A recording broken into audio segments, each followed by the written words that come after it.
마태복음 12장 22절에서 30절입니다. 키워드는 귀신과 성령님, 이미 시작된 성령의 역사, 빼앗길 수 없는 안식입니다.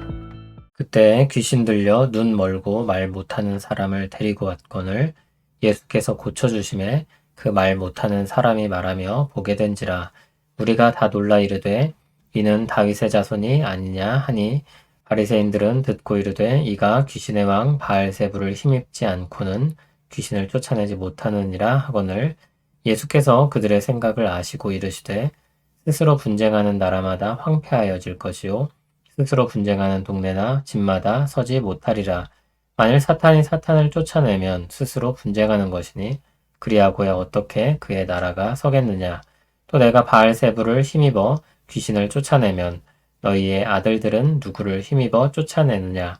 그러므로 그들이 너희의 재판관이 되리라. 그러나 내가 하나님의 성령을 힘입어 귀신을 쫓아내는 것이면 하나님의 나라가 이미 너희에게 임하였느니라. 사람이 먼저 강한 자를 결박하지 않고서야 어떻게 그 강한 자의 집에 들어가 그 세간을 강탈하겠느냐. 결박한 후에야 그 집을 강탈하리라. 나와 함께 아니하는 자는 나를 반대하는 자요 나와 함께 모으지 아니하는 자는 해치는 자니라. 아멘. 참된 안식과 관련된 내용이 이어지고 있습니다. 안식일에 해야 할 자비로운 선행에 대해 말씀하셨고, 주님이 말씀하신 대로 안식일에 손 마른 사람을 고치셨습니다. 오늘 본문은 귀신 들려 고통받는 사람을 고치시는 장면입니다. 우리는 여기서 귀신 들려 안식하지 못하는 사람에게 안식을 주시는 주님을 보게 됩니다. 그 사람은 귀신 들려 눈이 멀었고 말을 하지 못했습니다. 얼마나 삶이 척박했겠습니까? 주님이 그 삶에 자유를 주십니다. 안식을 주십니다. 이때 무리가 다 놀라며 말하길 이는 다윗의 자손이 아니냐고 했습니다. 사람들은 단순한 병고침 이상의 능력을 예수님에게서 보았던 것입니다. 예수님은 좋은 의사 이상의 분이었습니다. 귀신 들려 보지 못하고 말하지 못했던 사람을 고치신 것입니다. 그래서 무리는 이 사람이야말로 오리라 했던 다윗의 자손, 메시아가 아니냐고 생각했던 것입니다. 하지만 바리새인들은 같은 모습을 보면서도 전혀 다른 반응을 보입니다. 이 사람이 귀신의 왕 바알세불을 힘입어 귀신을 쫓아내는 것이라고 모함합니다. 예수님은 그들의 생각을 아셨습니다. 그리고 그들의 논리가 얼마나 잘못된 것인지 꼬집으셨습니다. 사탄이 스스로 분쟁하여 사탄을 쫓아내겠냐는 것입니다. 같은 편을 같은 편이 치겠냐는 것입니다.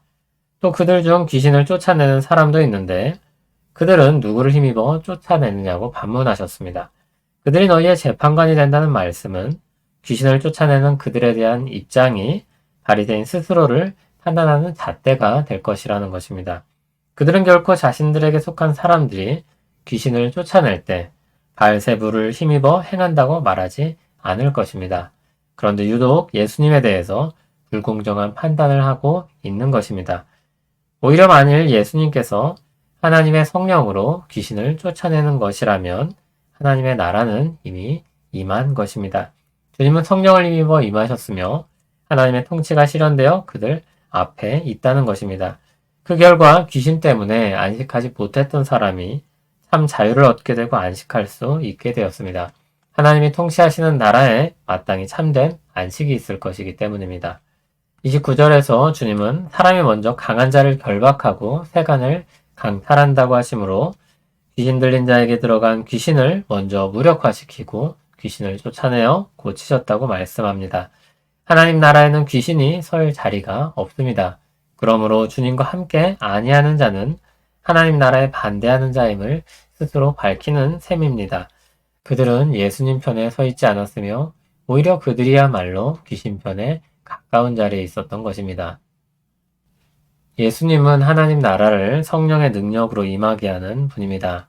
그 나라에는 참된 안식이 있습니다. 그 안식은 악한 세력인 귀신을 결박하고 몰아냄으로 얻게 되는 것입니다.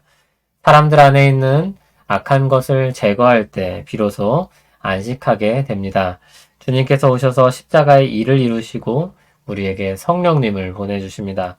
이것은 우리에게 꼭 필요한 것입니다. 우리가 믿음으로 살아가기 위해서는 성령님께서 우리 안에 악한 것들을 결박하고 우리 마음을 새롭게 하셔야 했기 때문입니다.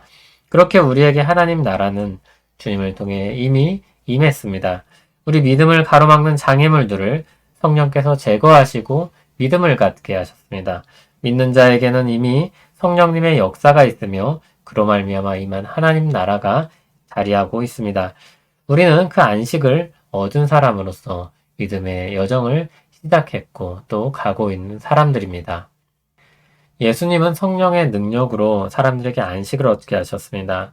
그 능력에 주께서 행하신 일을 누가 막을 수 있겠으며 그렇게 임한 주님의 나라를 누가 몰아낼 수 있겠습니까? 성령님의 능력으로 악한 권세는 결박되었습니다. 존 버년의 철로 역정에 나왔던 것처럼 마귀의 권세는 사슬에 묶인 사자와 같습니다.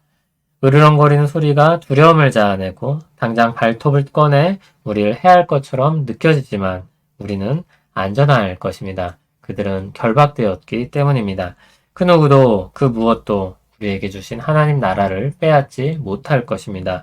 그 나라 백성으로서 오늘도 하나님을 예배하며 서로 사랑으로 섬기는 우리 되길 소원합니다. 우리에게 베푸신 은혜를 찬송합니다. 성령님께서 우리에게 오셔서 모든 악을 몰아내시고 주를 향한 마음을 품고 믿음으로 살게 하셨습니다. 우리 삶 전부가 주님을 향한 예배가 되게 하시며 우리 말과 삶이 사랑의 섬김이 되게 하옵소서. 예수님 이름으로 기도합니다. 아멘.